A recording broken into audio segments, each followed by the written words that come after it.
मैं क्या आ रहा है आने वाला, क्यों पैसा बर्बाद कर रहे हो भाई? मालिक की सेवा में लगाओ, दान धर्म में लगाओ, ताकि मुसीबत के समय परमात्मा सामने खड़ा मिलेगा। इन कोचिंग सेंटरों में दे दे के, इन स्कूलों में महंगी महंगी फीसें दे दे के तुम क्या रिटर्न ले लोगे? क्या तुम बच्चे को नौकरी लगाना चाहते हो? नौकरी नहीं है, आने वाले समय में नौकरी नहीं है। आने वाले समय में जिसको परमात्मा नियुक्त करेगा वो नौकरी करेगा। आने वाले समय में आपकी बड़ी बड़ी डिग्रियां देख के नौकरी नहीं मिलेगी। आपकी भक्ति, आपकी ईमानदारी, आपको कौन सा नाम प्राप्त है, आप जी मर्यादा में है कि नहीं है, ये बातें देख के नौकरी मिलेगी। जैसे पहले के समय में राजा महाराजा जब कोई दीवान, कोई वजीर वगैरह, कोई सेनापति वगैरह की नियुक्ति किया करता था तो उसकी वो परीक्षा लिया करता था वो गुप्त में, कि ये आदमी ईमानदार है कि नहीं है, इसके अंदर कोई सच्चाई है कि नहीं है, ये कोई धोखाधड़ी तो नहीं करेगा, खाली पैसे के लालच में तो नौकरी नहीं चाह रहा है। तो राजा महाराजा भेष बदल के उनकी परीक्षा लिया करते थे। जैसे हम लोग पहले पढ़ा करते थे 7वीं 8वीं में, एक लेसन आता था कि एक दीवान था, राजा का दीवान, यानी राजा का जो मंत्री होता है मेन, जैसे कोई गृह मंत्री, तो पुराने समय में राजा महाराजा होते थे, तो उसका जो दीवान था, राजा का जो मुख्य आदमी था, सलाहकार था, उसके रिटायरमेंट का समय आ गया। उसने कहा कि महाराज अब मैं अपने बाल बच्चों के साथ में रह के भक्ति करूंगा, नौकरी मैंने बहुत कर ली। तो राजा को चिंता होगी कि भाई ऐसा दीवान मुझे और कहां मिलेगा। तो राजा ने कहा कि फिर एक बात, अगर आप रिटायरमेंट लेना चाहते हो ना, तो ये आप ही की जिम्मेदारी है, दूसरा दीवान मुझे आप ही देके जाओगे। क्योंकि राजा ने सोचा कि ये अगर किसी को सेलेक्ट करेगा तो अच्छे आदमी को करेगा सेलेक्ट। तो उसने कहा जी ठीक है। तो उसने अखबारों में, यानी जैसा भी उस समय जो भी थे साधन, उस दीवान ने पूरे राज्य में ऐलान करवा दिया कि ऐसे ऐसे दीवान की पोस्ट खाली है और लोग जो है अपना इंटरव्यू देने के लिए आ जाओ। तो देश विदेश से, दूर दराज से हजारों की संख्या में लोग आ गए। कोई पंडित जी है, रोजाना वो 12 बजे नहीं उठता, लेकिन उस दिन वहां पर और 4 बजे उठ के नहा धो के घंटी खुड़का रहा है। कोई नहा धो के, कोई बढ़िया सूट वाट लगा के आ रहा है, कोई क्या करके आ रहा है।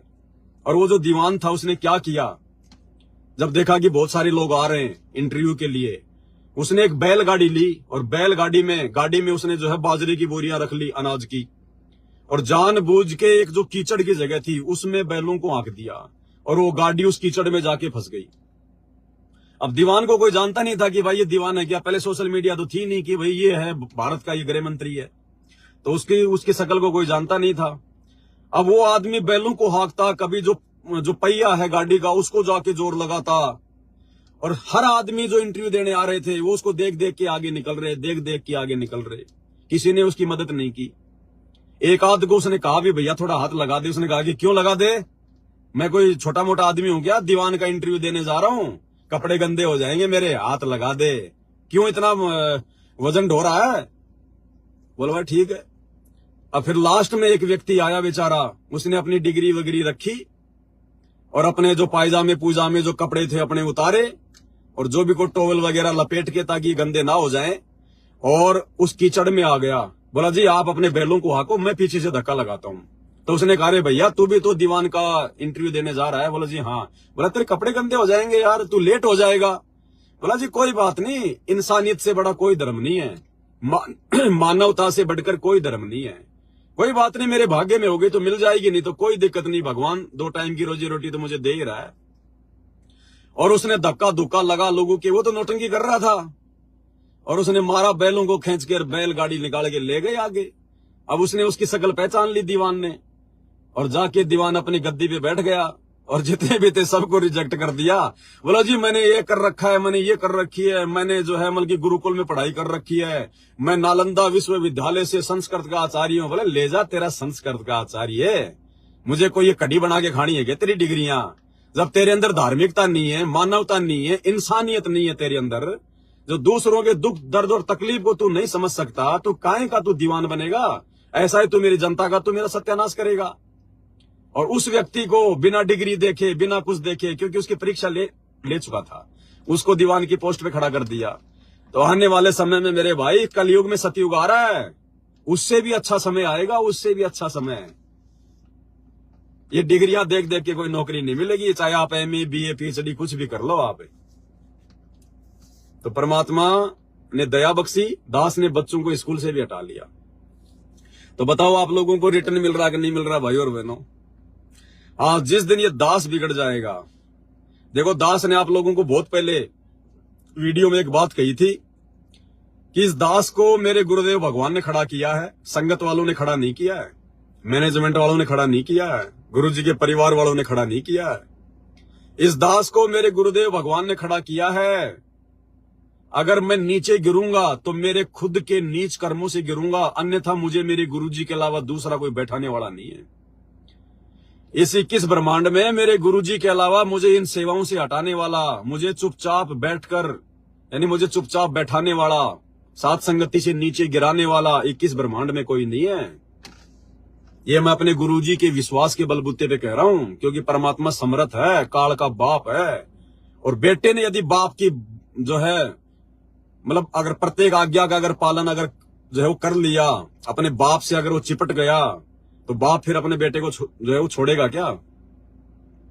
तो दास ने पहले कहा था कि पवन दास अगर नीचे गिरेगा तो अपने नीच कर्मों से गिरेगा, या मेरा गुरु भगवान मुझे नीचे बैठाएगा, दूसरा कोई नहीं बैठा सकता।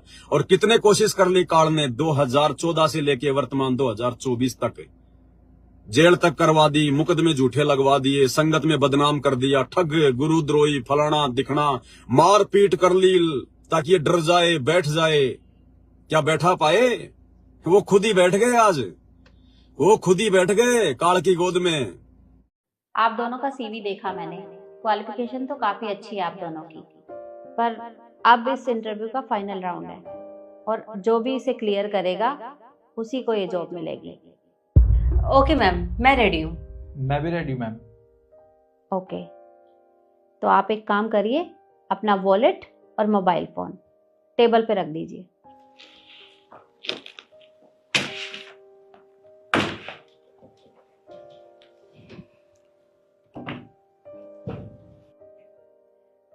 आई होप अब आप दोनों के पास एक भी पैसा नहीं है।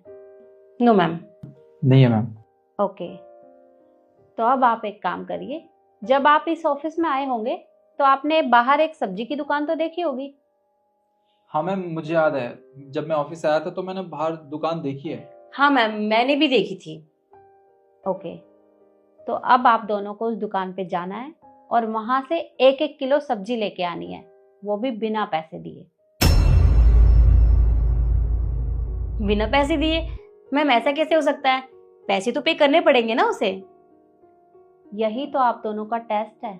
मैं देखना चाहती हूँ कि आप उस सब्जी वाले को किस तरह से कन्विंस करते हैं कि वो आपको बिना पैसे लिए ही सब्जी दे दे। ओके मैम, मैं रेडी हूँ। ओके, मिस शिखा, सबसे पहले आप जाइए। Okay ma'am.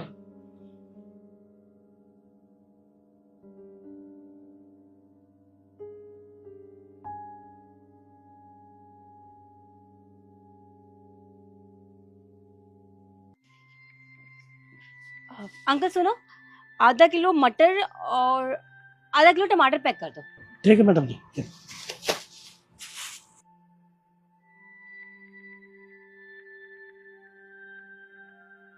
May I come in ma'am? Yes, come इन।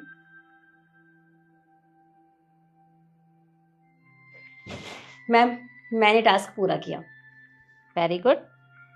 पूरे 5 मिनट लगे आपको सब्जी लाने में, बहुत बढ़िया। निखिल, अब आपकी बारी, आप जाइए। जी ma'am.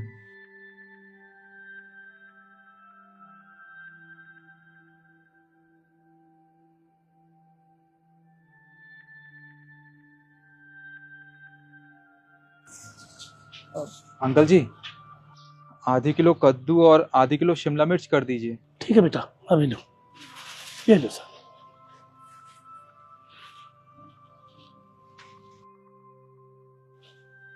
May I come in ma'am? Yes, come in. Ma'am, मैं भी सब्जी ले आया। सब्जी तो आप ले आए, पर पूरे 15 मिनट लगा दिया आपने। I am sorry ma'am. कोई बात नहीं, प्लीज सिट।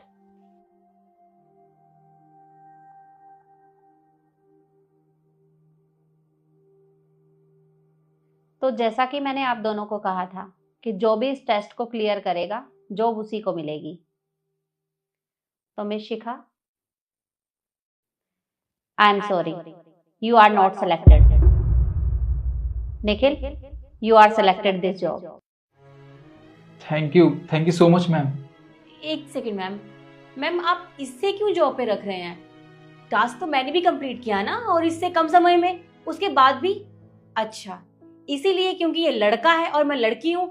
मैम मुझे विश्वास नहीं हो रहा कि आजकल भी इतना डिस्क्रिमिनेशन होता है। बस करिए। आपको क्या लगता है आप एक लड़की हैं इसलिए आपको ये जॉब नहीं दी जा रही? माना कि आप 5 मिनट में सब्जी लेके आई हैं और निखिल को पूरे 15 मिनट लगे हैं, पर मैं अच्छे से जानती हूँ कि तुम ये सब्जी किस तरह से लेके आई हो। ठीक है। हेलो मैडम जी, पैसे दे दो। तू मुझसे पैसे मांग रहा है? तुझे एक बात बता दूं, तूने मेरी बिल्डिंग के सामने अपनी ये दुकान लगाई हुई है और मैं तुझे लगाने दे रही हूँ, शुक्र मना। अब दोबारा पैसे मांग मत लेना, समझा? काम कर ले अपना। अरे मैडम जी ऐसे कैसे करती हो? सब सुनो मैडम जी, सुनो। मैंने तुम्हें बिना पैसे दिए सब्जी लाने को बोला था, ये नहीं कहा था कि उसका नुकसान कर देना। और यहाँ तक कि तुमने उसे धमकी भी दी। और तुम्हें पता है निखिल उससे किस तरह से सब्जी लेके आया है? तो सुनो। आधे किलो कद्दू कर दो और आधे किलो शिमला मिर्च। ठीक है बेटा, अभी लो। आधी किलो कद्दू और आधी किलो शिमला मिर्च।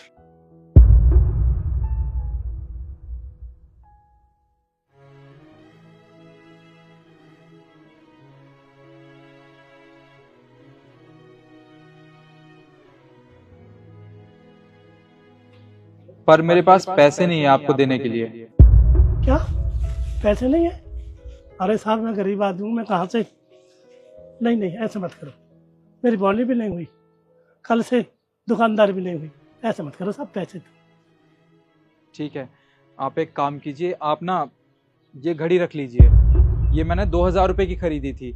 अगर आप इसे बेचोगे ना तो ये 1000-1200 रुपये की चली जाएगी। ये रखिए। अरे ये सब्जी तो 60-70 रुपए की है, आप इतनी महंगी घड़ी क्यों दे रहे हो? बस अंकल जी, हम दोनों की मजबूरी है। आपको सब्जी बेचनी है क्योंकि आपकी बोनी नहीं हुई, और मुझे सब्जी खरीदनी है। कोई बात नहीं, आप ये रख लीजिए। ठीक है बेटा।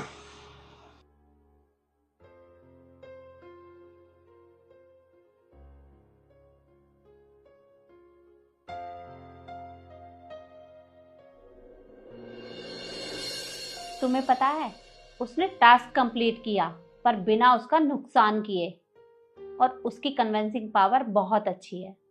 और तुम्हें पता है हमारा एनजीओ इंडिया के टॉप 10 एनजीओज में से आता है, और यहाँ पे जो एम्प्लॉय काम करते हैं उनका बिहेवियर बहुत अच्छा है। और शायद तुम दोनों ये सोच रहे होगे कि मुझे कैसे पता लगा कि तुम लोग सब्जी कैसे लेके आए हो।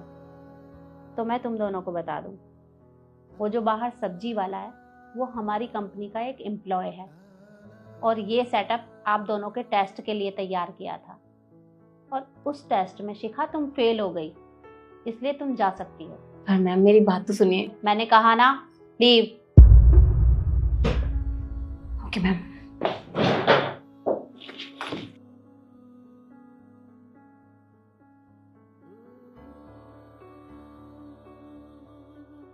Nikhil, congratulation. Thank you ma'am. तो चलिए बाकी फॉर्मेलिटी पूरी कर लेते हैं।